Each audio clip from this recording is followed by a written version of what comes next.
Hello students, I am Mukti Shah from Easy Learning Center and we are studying Maths chapter 1, that is rational numbers.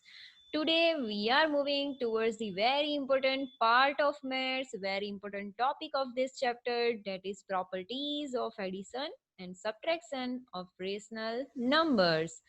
First of all, we are moving in detail about properties of addition. See, we have already learned to add two or more rational numbers. We shall now learn some properties of addition of rational numbers. तो हमने addition करना तो सीख ही लिया है to और मोर numbers का. उसके अकॉर्डिंग कौन कौन सी प्रॉपर्टी एडिशन फॉलो करता है वो आज हम देखेंगे. फर्स्ट है closure property. Now observe the following addition. ये एडिशन को देख के हमें समझना है कि ये प्रॉपर्टी क्या है एक्चुअली. ओके, देखिए यहाँ पे -9/10 + 22/15. तो ये एडिशन तो आपको आ ही चुका है. एलसीएम लेके डिनोमिनेटर इक्वल करना है, देन यू कैन ऐड और subtract numerator and here we get answer 17/30. आ गया. तो 17/30 कौन सा नंबर है, रेशनल और irrational? Absolutely rational, which is a rational number. तो रेशनल नंबर का रेशनल नंबर के साथ एडिशन करने से आंसर रेशनल नंबर मिलता है. This is the closure property. Okay, देखिए यहाँ पे भी -2/3 is a rational number. Add 1/2 which is also rational and you will get -1/6 rational number. Okay, similarly देखिए यहाँ पे -1/4 plus -3/4 both are rational and we are adding them. So we are getting -1 as the answer, which is also a rational number. देखा, तो rational number को rational number में add करने से हमें आंसर में क्या मिला, rational number. Absolutely right. And this is the closure property of addition. देखिए, the sum of any two rational numbers is a rational number. That is, if a upon b and c upon d are any two rational numbers, then a upon b plus c upon d means their addition is also a rational number. This is the closure property. बहुत ही आसान है ना. तो ये properties बहुत ही आसान है, सिर्फ आपको समझना है कि ये प्रॉपर्टी को क्लोजर प्रॉपर्टी कहते हैं. Okay, now next is commutative property. ये भी बहुत ही आसान है. देखिए कैसे. तो हम सारे प्रॉपर्टीज एग्जाम्पल के साथ समझेंगे तो आपको पता चल जाएगा बहुत ही आसानी से. देखिए यहाँ पे एक रेशनल नंबर है 3/4, उसको ऐड करेंगे 1/2 के साथ. ओके, तो आंसर आएगा हमारा 5/4. अगर मैं इसको पहले लिखूं और इसको बाद में लिखूं, और करना तो है मुझे एडिशन ही, तो देखिए 1/2 प्लस 3/4 किया तो आंसर क्या आया, 5/4. There is no change. Okay, और इसको बहुत ही आसानी से समझने के लिए आप समझिए कि 2 + 3 कीजिए, आंसर क्या आएगा, 5. And 3 + 2, absolutely right, 5 again. So 2 पहले लिखो या 3 पहले लिखो, अगर ऐड ही करना है तो 2 + 3 करो या 3 + 2 करो, आंसर 5 ही आने वाला है. So this is known as commutative property of addition. It means we can write it like this: 3/4 plus 1/2 is equal to 1/2 plus 3/4. Okay, so इनकी प्लेस चेंज करने से एडिशन का आंसर चेंज नहीं होगा. ओके, देखिए यहाँ पे दूसरा एक एग्जांपल है 3/8 प्लस -5/7, आंसर आया -19/56. देखिए अभी मैं आपको ये डिटेल में नहीं बता रही हूँ क्योंकि अब आपको ये आता है, हमने पूरी एक्सरसाइज में यही किया है, उसके सारे सॉल्व एग्जांपल भी हमने देखे हैं, तो ये आपको परफेक्टली आता है ऐसा मैं मानती हूँ. अगर नहीं आता है तो आप मुझे बता देना, I will explain you again. Okay, so अभी देखिए इसको पहले लिख देते हैं और इसको बाद में लिखते हैं, तो -5/7 प्लस 3/8 क्या आएगा आंसर, सॉल्व करके खुद ही देख लीजिए, -19/56 ही आएगा. इट मीन्स दोनों का आंसर सेम हुआ. Okay, so they are following commutative property for addition. Okay, तो ये हो गया. और एक एग्जांपल. ओके, क्लियर हो गया. तो अभी ये प्रॉपर्टी को कैसे लिखेंगे, if a upon b and c upon d are two rational numbers, then we can write a upon b plus c upon d is equal to c upon d plus a upon b. आगे पीछे कर लो, no problem. Commutative property of addition following everywhere. Okay, now associative property. Now associative इसका मतलब क्या हुआ, in association मतलब grouping किया होगा तो भी आंसर सेम ही आएगा. कैसे, देखिए हमारे पास 3 नंबर है एडिशन के लिए, 2/3, 1/2 एंड 3/4. अभी इनको ऐड करना है तो हम पहले ऐसा करते हैं कि पहले दो की पेयरिंग कर देते हैं, इनका एडिशन करके फिर उसमें 3/4 ऐड करेंगे। तो कोई बात नहीं, ऐसा करके भी देख लो और आपको आंसर मिल जाएगा 23/12। ओके, नाउ किसी एक बच्चे को ऐसा लगा कि मुझे 2/3 को सेपरेट रखना है और पीछे वाले दो को ऐड कर देना है साथ में। तो पेयरिंग उसने कौन सी की, एसोसिएशन किया इन दोनों का। ओके, और फिर बाद में 2/3 इसमें ऐड किया, तो भी कोई टेंशन नहीं, दोनों में आंसर कौन सा आएगा, 23/12, because this is an addition. तो एडिशन के अंदर ये एसोसिएटिव प्रॉपर्टी हो गई, मतलब दो से ज्यादा नंबर अगर आप ऐड कर रहे हो, उसमें भी किसी भी नंबर्स का ग्रुपिंग करो आप, फाइनल आंसर तो ऑलवेज सेम ही आने वाला है। क्लियर? तो ये एक और एग्जांपल से समझाया हुआ है यहाँ पे। अब आप देखोगे तो पता चल जाएगा हम पहले दो की पेयरिंग करें या पीछे वाले दो की पेयरिंग करें, आंसर दोनों का सेम टू सेम रहेगा। ओके, सो ये इलस्ट्रेशन पे से हमें ये प्रॉपर्टी मिल गई, एसोसिएटिव प्रॉपर्टी। क्या मिली? If A upon B, C upon D and E upon F are any three rational numbers, then pairing किसी की भी करो, आंसर कैसे रहेंगे, same. Clear? Okay, so this is the associative property of addition of rational numbers. Now, ये मेरा favourite वाला additive identity property. Identity मुझे बहुत ही पसंद है, क्यों पता है? आप समझ लीजिए, आपको भी पसंद आ जाएगा। देखिए, 2/3 उसमें जीरो ऐड करो। आप बोलोगे मैम क्या बात कर रहे हो, जीरो कैसे ऐड करें, जीरो तो जीरो है। इसका मतलब ये हुआ कि हमें कुछ भी ऐड नहीं करना है। तो हाँ, कुछ भी ऐड नहीं करना है, कैसे? तो इसका एडिशन ही देख लीजिए, जीरो अकेला इसका मतलब 0/1 कहलाते हैं। ओके, तो एलसीएम क्या हुआ 3 and 1 का 3, तो यहाँ पे 3 मल्टीप्लाई होगा, यहाँ पे 3 मल्टीप्लाई होगा, and you gate 0 into 3 that is 0। यहाँ पे 2 1 2, 2 प्लस 0 क्या होगा 2, एंड यू गेट आंसर 2/3। देखिए, जिसमें जीरो ऐड किया वही आंसर में आया। इसका मतलब ये हुआ जीरो ऐड हुआ ना हुआ कोई मतलब ही नहीं। ओके, सो यहाँ पे देख लीजिए, 0 + 2/3 कीजिए तो भी आंसर 2/3 ही आएगा। वैसे कोई और नंबर ले लीजिए, -1/4 में ऐड करिए जीरो, आंसर क्या आएगा -1/4। ओके, तो इससे क्या पता चलता है, ये पता चलता है कि the rational number zero is the additive identity for rational numbers. Additive identity है रेशनल नंबर्स के लिए। इसका मतलब ये है कि कहीं भी इसको आप लिख दो, कोई भी टेंशन लेने की जरूरत नहीं है, आपका क्वेश्चन एज इट इज रहेगा, no change in your question. Okay, so a/b + 0 answer आएगा a/b, एंड 0 + a/b करो तो भी आंसर आएगा a/b for any rational number a/b, किसी भी रेशनल नंबर के लिए फॉलो होता है। ओके, क्लियर हो गया? Now additive inverse property. Additive inverse, additive inverse मतलब बहुत ही आसान। ये भी देखिए, हमारे पास नंबर है 4/5, उसमें हमें ऐड करना है उसका ही नेगेटिव नंबर, दैट इज -4/5। अब ये ऐड करने से क्या मिलेगा? आप बोलोगे दोनों का डिनोमिनेटर तो सेम है, एलसीएम लेने की जरूरत ही नहीं। यस, नाउ डायरेक्टली ऐड और subtract the numerator. So 4 plus और minus 4 plus minus minus 4 - 4 is 0 and you get answer 0। पता चला? दोनों तरीके से देख लो। ओके, आगे पीछे करके भी तो भी आंसर 0 ही आने वाला है। ओके, नाउ इसका मतलब क्या हुआ पता है आपको?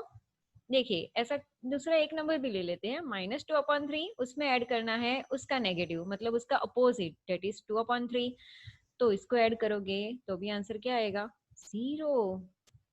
Okay, we note that the opposite of 2/3 is -2/3 and opposite of -2/3 is +2/3। Minus and plus sign he change है ना दोनों में, तो ये दोनों एक दूसरे के अपोजिट नंबर्स कहलाते हैं। नाउ इसके ऊपर से हमारी प्रॉपर्टी क्या बनती है? For each rational number a/b there is another rational number, namely its opposite, or you can say additive inverse, that is -a/b, such that by adding these two we get answer 0। Clear? तो अगर कोई positive number है तो उसका additive inverse हुआ minus, उसी का minus, और कोई नेगेटिव नंबर है तो उसका एडिटिव इनवर्स हुआ same number with positive sign. Okay, तो इन दोनों को एक दूसरे में ऐड करने से मिलता है हमें आंसर 0। कितना आसान है ना? तो यहाँ पे हमारी प्रॉपर्टीज ऑफ एडिशन फिनिश होती है for rational numbers. Now moving towards the properties of subtraction. तो सब्ट्रैक्शन की प्रॉपर्टी क्या है?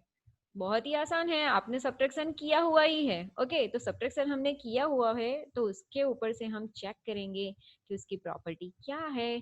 तो देखते हैं।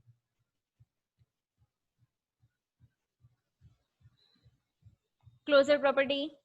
Okay, observe the following subtraction. 2/3 minus 1/2, answer आया 1/6। ये दोनों रेशनल है तो उसका आंसर भी कैसा आया? रेशनल। सिमिलरली और एक एग्जांपल, ये दोनों रेशनल है, आंसर क्या आया? रेशनल। ओके, सिमिलरली यहाँ पे ये दोनों रेशनल है, सब्ट्रैक्शन करके आंसर क्या आया? Rational. So we can say if A upon B and C upon D are any two rational numbers, then A upon B minus C upon D is also a rational number. हो गया? ये है closure property of subtraction. अब आप बोलोगे ma'am closure property तो दोनों में सेम ही है। तो हाँ, सेम ही है for addition and subtraction. In both the cases closure property is same. Means कि आंसर में हमें ऑलवेज क्या मिलेगा? Rational numbers. Now commutative property. क्या लगता है आपको कम्यूटेटिव प्रॉपर्टी इसमें फॉलो होगी? देख लेते हैं। देखिए, कम्यूटेटिव मतलब प्लेस चेंज करते हैं, आगे का पीछे लिखते हैं, पीछे वाला आगे लिख देते हैं, तो आंसर चेंज होता है कि नहीं, चेक करते हैं। देखिए, 3/4 माइनस 2/5 करना है। ओके, तो ये सब्ट्रैक्शन के लिए हमें पता है पहले डिनोमिनेटर इक्वलाइज करना है। तो यहाँ पे एलसीएम होगा 20 and you get directly answer 7/20। Okay, अभी प्लेस चेंज करके देखते हैं। 2/5 आगे लिखते हैं, 3/4 पीछे लिखते हैं और चेक करते हैं, इसमें भी एलसीएम तो 20 ही आएगा। लेकिन आंसर क्या आया? देखिए, -7/20। तो क्या आपको लगता है ये दोनों सेम है? 7/20 इज इक्वल टू -7/20 होता है कभी? Absolutely no. So these two are not equal.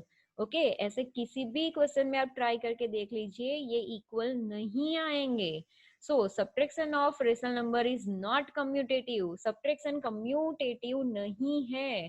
तो सब्ट्रैक्शन के लिए आप प्लेस चेंज नहीं कर सकते। ओके, वरना आपका आंसर गलत हो जाएगा। क्लियर? Now associative property. अरे भाई, कम्यूटेटिव नहीं है तो एसोसिएटिव क्या फॉलो करेगा ये? आप बोलोगे नहीं मैम, हमें नहीं लगता। नहीं लगता ना? चेक करके देख लेते हैं। देखिए, यहाँ पे पहले वाले दो की पैर की है, यहाँ पे दूसरे वाले दो की पैर की हुई है। ओके, यहाँ पे आंसर मिला 1/12 एंड सेकंड में आंसर मिला 7/12। चेंज हो गया ना? ओके, सो एसोसिएटिव प्रॉपर्टी भी सब्ट्रैक्शन के लिए नहीं है। ओके, वैसे भी दूसरे एग्जांपल में भी ये ट्राई करके देख लो, आप पता चल जाएगा। Subtraction of rational numbers is not associative. Okay, तो ये इक्वल नहीं है। Here is the sign is not equal. Clear? Now note that as regards 0, 2/3 minus 0 is equal to 2/3 and 0 minus 2/3 is equal to -2/3। तो यहाँ पे subtraction का rule तो zero भी फॉलो नहीं करवाता है, पता चला? सो यहाँ पे भी कम्यूटेटिव प्रॉपर्टी अप्लाई नहीं होती है जीरो के साथ भी। समझ गए आप लोग? Okay, so for any rational number x minus 0 not equal to 0 minus x unless x is equal to 0। अगर 0 खुद x है तो कोई टेंशन नहीं है, लेकिन अगर वो 0 के अलावा कोई भी दूसरा नंबर है तो ये फॉलो नहीं करेगा। ओके, सो ध्यान रखना, गलती मत करना। They are not associative. So subtraction के लिए तो जो भी लिखा है वो ही हमें करना है। जिस नंबर में से सब्ट्रैक्ट करने को बोला है उसी नंबर में से सब्ट्रैक्ट करना पड़ेगा। पता चला? और एडिशन में नो टेंशन, कोई भी पहले लिखो, एडिशन ही तो करना है, so no tension. Okay, now addition and subtraction की प्रॉपर्टी इतनी ही है, आज हमने खत्म कर दी है। और आपके लिए होमवर्क क्वेश्चंस है जो आपको अपने आप करने हैं। ऐसे सेम क्वेश्चंस हम एक्सरसाइज 1.1 में कर चुके हैं, उसके जैसे ही है, उसमें ऐड किया है तो यहाँ पे सब्ट्रैक्ट करना है, उतना ही चेंजेस है। Okay, so you can do it at your own. What should be subtracted from 7/24 to get -1/12? तो इसमें आपको क्या करना है? What should be subtracted from? तो what की जगह पे क्या अज्यूम करना है हमें? x। तो let x should be subtracted from 7/24। तो लिख कैसे पाओगे आप? 7/24 minus x is equal to -1/12 already given. Now you need to make x as an subject. x को सब्जेक्ट बनाओ और आंसर आ जाएगा. ओके वैसे ही what should be subtracted from -3/11. तो -3/11 में से हम x सब्ट्रैक्ट करेंगे. तो -3/11 minus x is equal to 7/33. Okay तो यहाँ दोनों क्वेश्चन आप बहुत ही आसानी से कर सकते हो. मैंने हिंट भी दे दी है. अभी आप जब सब्ट्रैक्ट करोगे तो ध्यान ये रखना है कि प्लस माइनस की जो साइन है वो आपको परेशान ना करे, उसका पूरा ध्यान रखना. Okay side change sign change करना मत भूलना. Now question number 9, what number should be added to -3/8 to get 4/5. तो ये भी तो हमने किया है. What number should be added? x should be added to -3/8 to get 4/5. तो क्या आ जाएगा? -3/8 plus x is equal to 4/5. Similarly here 4/7 plus x is equal to -3/14. Add कर दो, काम हो जाएगा. 11th क्वेश्चन ये भी हमें पता है. what should be subtracted from these to get -2. हमने किया है ना ऐसा क्वेश्चन एडिशन के लिए. तो सब्ट्रैक्शन के लिए भी कुछ नया तो करना नहीं है, सेम टू सेम है, खाली साइन माइनस रखनी है. ओके तो what should be subtracted? Absolutely right, x should be subtracted. तो यहाँ पे आपको लिखना है ये सारे ब्रैकेट में, फिर -x is equal to -2. Okay -x and -2 दोनों की side change sign change and you will get addition. Okay so very easy question. 12th number question. The sum of two rational number is -5. If one of the numbers is -13/6, find the other number. ऐसा हमने किया है ना. Okay तो बहुत ही आसान है. Sum of two rational number is -5. उसमें से एक नंबर ऑलरेडी दिया हुआ है -13/6. तो दूसरा कौन सा होगा? Absolutely right, x. तो हमारा मैथमेटिकल स्टेटमेंट क्या बनेगा? -13/6 plus x is equal to -5. हो गया. अभी x को सब्जेक्ट बनाओ, कैलकुलेट करो and get the answer. Very very easy. Okay so आज के लिए होमवर्क में ये 4 क्वेश्चंस है. आपको ये सारी थियोरी की नोटबुक में लिख देनी है और उसके बाद ये होमवर्क के क्वेश्चन सॉल्व करने हैं. और होमवर्क क्वेश्चन में टाइटल दे देना एक्सरसाइज 1.2. एक्सरसाइज 1.2 के ही ये 4 क्वेश्चंस है. ओके तो वो आपकी टेक्स्ट बुक में प्रेजेंट ही है. और आप देखना ये सारी जो थियोरी है वो भी आपकी टेक्स्ट बुक में प्रेजेंट है. सो आपको पीडीएफ में से लिखने की कोई भी जरूरत नहीं है. You have to write it from your text book only. Okay आपकी टेक्स्ट बुक बहुत ही अच्छी है. इसमें ये सारी थियोरी बहुत ही अच्छी मैनर में दी हुई है. तो आपको ये आपकी टेक्स्ट बुक में से ही लिखना है ताकि आपकी आंखों को ज्यादा स्ट्रेस ना पड़े, आपको नोटबुक में लिखने में आसानी हो. ओके तो आज के लिए इतना ही. फिर नेक्स्ट लेक्चर में हम मिलेंगे नेक्स्ट टॉपिक के साथ. और नेक्स्ट हमारा क्या होगा? एब्सोल्युटली राइट, एक्सरसाइज 1.2 के बाकी के क्वेश्चन. ओके तो तब तक के लिए टाटा बाय बाय. अगर कुछ डाउट है तो बोल देना, क्वेरी सॉल्यूशन आवर्स में हम सॉल्व कर देंगे. ओके और यू कैन मैसेज ऑल्सो.